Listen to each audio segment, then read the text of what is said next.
नमस्कार मित्रों, हमारी सीरीज चल रही है एपिसोड नंबर 13 की, जिसमें हम बात कर रहे हैं लघु पारषदी की। आज हम बात करेंगे लघु पारषदी के श्लोक नंबर 39 की। क्या कहता है श्लोक नंबर 39, फिर इसका अर्थ जानेंगे और इसकी व्याख्या करेंगे। सत्यपि स्वेन संबंधे न हन्ति शुभ भुक्तिषु हन्ति सत्यप्य संबंधे मारक पाप भुक्तिषु। एक कुंडली ले लेते हैं, उस पर इसका अर्थ जानेंगे और इसकी व्याख्या करेंगे। ये आपकी स्क्रीन पर एक वृष लग्न की कुंडली है। क्या कहता है श्लोक नंबर 39, मारक ग्रह की महादशा रहने पर संबंधी होते हुए भी शुभ ग्रह की अंतर्दशा में मरण नहीं होता है। देखिए, यहाँ पे जो मारकत्व के बारे में डिस्क्राइब किया जा रहा है, मारकत्व को विशेष रूप से आधार बनाया जा रहा है। मरण कब होता है इस बात पर जोर दिया जा रहा है। इसलिए कहा गया है कि मारक ग्रह की महादशा रहने पर संबंधी होते हुए भी शुभ ग्रह की अंतर्दशा में मरण नहीं होता है। मारक ग्रह की महादशा चले और शुभ ग्रह की अंतर्दशा चले और वो संबंधी भी हो, तब भी मरण नहीं होता। क्या कारण है? क्योंकि ये दोनों आपस में अधर्मी ग्रह हैं, दोनों का धर्म अलग अलग है। वो मारक ग्रह है और ये शुभ ग्रह है, तो दोनों का धर्म अलग अलग है। भले ही संबंध क्रिएट हो जाए तो मरण तुल्य कष्ट तो होगा, लेकिन मरण नहीं होगा। इसी श्लोक की अगली कारिका में कह रहे हैं कि इसके विपरीत संबंध न होने पर पाप ग्रह की अंतर्दशा में मृत्यु हो जाया करती है। पाप ग्रह की महादशा चल रही है और पाप ग्रह की ही अंतर्दशा अगर चल रही है और संबंधी न भी हो तब भी मृत्यु हो जाती है, क्योंकि सधर्मी है। तो यहाँ पे इस श्लोक में जो विशेष महत्व बताया गया है, सधर्मी का महत्व बताया गया है। जब एक ही धर्म के दो ग्रह मिलते हैं तो क्या रिजल्ट्स होता है, क्या आउटपुट होता है, क्या प्रभाव होता है। मारक ग्रह की महादशा में शुभ ग्रह की अंतर्दशा होगी तब तो मरण संभव नहीं होगा, चाहे संबंधी हो या असंबंधी हो, संबंध स्थापित हो रहा हो या नहीं हो रहा हो। मारक ग्रह की महादशा में शुभ ग्रह की अंतर्दशा में मरण नहीं होगा। कब होगा? मारक ग्रह की महादशा हो, मारक ग्रह की ही अंतर्दशा हो। तो यहाँ पे विशेष रूप से क्या चीज़ नोटिस करने वाली है कि मरण होने के लिए, मृत्यु के लिए मारक ग्रह की महादशा में मारक ग्रह की ही अंतर्दशा होनी जरूरी है, चाहे वह एक दूसरे से संबंधी हो अथवा नहीं हो। संबंधी से मतलब वही 4 प्रकार के संबंधों की जो हमने बात कर रहे थे, क्षेत्र संबंध, दृष्टि संबंध, स्थान दृष्टि संबंध और सहावस्थान या युति संबंध। इन 4 संबंधों में से कोई सा भी संबंध बनना हो तो मृत्यु हो जाएगी। देखिए, इसी प्रकार से यहाँ तो केवल मारक की बात हुई है। यहाँ पर 3 चीजें बताई गई हैं। मारक ग्रह की महादशा होना मैंडेटरी है, जरूरी है कि मारक ग्रह की महादशा तो हो, लेकिन उसमें जो अंतर्दशा है वहाँ पे 3 चीजें हैं। अंतर्दशा में 3 चीजें हैं। या तो मारक ग्रह की महादशा में मारक ग्रह की अंतर्दशा हो, एक चीज। मारक ग्रह की महादशा में पाप ग्रह की अंतर्दशा हो, 2 चीज। मारक ग्रह की महादशा में शुभ ग्रह की अंतर्दशा हो, 3 चीज।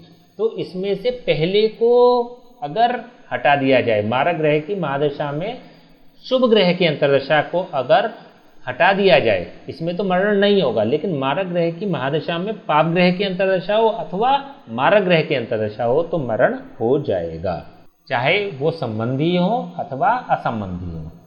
तो 3 प्रकार के ग्रहों की बात हुई है, एक मारक ग्रह, एक पाप ग्रह और एक शुभ ग्रह। पहले श्लोकों में हम बात कर चुके, पहले वीडियोज़ में हम बात कर चुके हैं इन तीनों प्रकार के ग्रहों की। लघु पारषदी या पाराशर मुनि ने जिन 3 ग्रहों का जिक्र किया है वो है मारक, पापी और शुभ ग्रह। तो इन तीनों में डिफ्रेंशिएट करना बड़ा जरूरी है, जिसके आधार पर प्रेडिक्शन होंगे। इसके अलावा भी अगर आप उत्तर कालामृत पढ़ते हैं, उत्तर कालामृत पुस्तक अगर पढ़ते हैं, तो वहाँ पर मार्काध्याय में एक नियम और बताया गया है। एक ही ग्रह यदि कारक भी हो जाए और मारक भी हो जाए, जैसे कि इस कुंडली में बुध कारक भी है और मारक भी है, यदि कोई ग्रह कारक भी हो जाए और मारक भी हो जाए तो अपनी अंतर्दशा में वह शुभ फल ही प्रदान करने वाला होता है। यदि इस महादशा में किसी पापी ग्रह या मारक ग्रह की अंतर्दशा आ जाती है तो वो अकॉर्डिंगली फल दे देता है। जैसे कि ये मारक बन रहा है और मारक की ही दशा आ जाए तो मृत्यु तुल्य कष्ट दे देगा ये, या इसकी महादशा चल रही हो पापी ग्रह की अंतर्दशा आ जाए तब भी ये मृत्यु तुल्य कष्ट दे देगा। लेकिन अगर शुभ ग्रह की अंतर्दशा ही अगर आती रहती है लगातार तो यह हानिकारक नहीं होगा।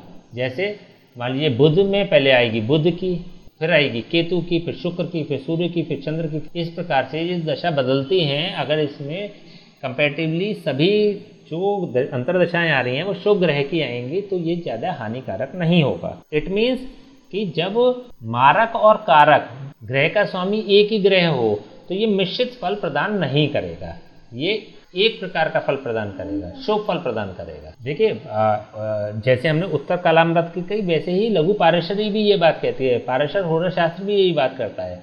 जहाँ हमने जो द्वादश के संबंध के बारे में बात करी थी, तो दूसरे भाव का अधिपति अपनी दूसरी राशि के अनुसार फल प्रदान करता है, ये हम बात कर चुके हैं। तो यहीं पे उत्तर कालामृत भी इस बात की पुष्टि करता है। तो आवश्यक ये है कि जैसे जैसे आप कोर्स में आगे बढ़ते चले जा रहे हैं, पिछले वालों को न भूलें, पिछले वालों को रिवाइज करते रहें, जिससे कि कंफ्यूजन क्रिएट नहीं होगा।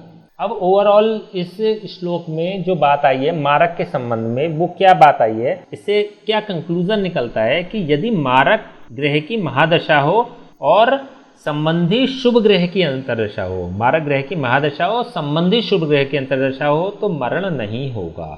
असंबंधी शुभ ग्रह की अंतर्दशा हो तब भी मरण नहीं होगा। मारक ग्रह की महादशा हो, संबंधी सम ग्रह की अंतर्दशा हो तो केवल अशुभ फल मिलेगा। मारक महादशा हो और संबंधी सम ग्रह की अंतर्दशा हो तब भी केवल अशुभ फल मिलेगा। मारक ग्रह की महादशा हो, संबंधी योग कारक ग्रह की अंतर्दशा हो तो शुभ फल मिलेंगे। मारक ग्रह की महादशा हो और असंबंधी योग कारक ग्रह की अंतर्दशा हो तो अशुभ फल मिलेंगे। मारक ग्रह की महादशा हो और पाप ग्रह की अंतर्दशा हो तो पाप फल मिलेंगे। मारक ग्रह की महादशा हो और मारक ग्रह की ही अंतर्दशा हो तो मरण तुल्य कष्ट मिलेगा या मरण प्राप्त होगा। तो ओवरऑल संबंधी और सधर्मी, इन दो शब्दों पे हमें विशेष रूप से ध्यान रखना है जब भी हम दशाओं के फलाफल करेंगे, फलादेश करेंगे। चलिए आज हमने बात करी श्लोक नंबर 39 की, 39 की। नेक्स्ट जब हम बात करेंगे तो बात करेंगे श्लोक नंबर 40 की। तब तक के लिए हमें आज्ञा दीजिए। नमस्कार।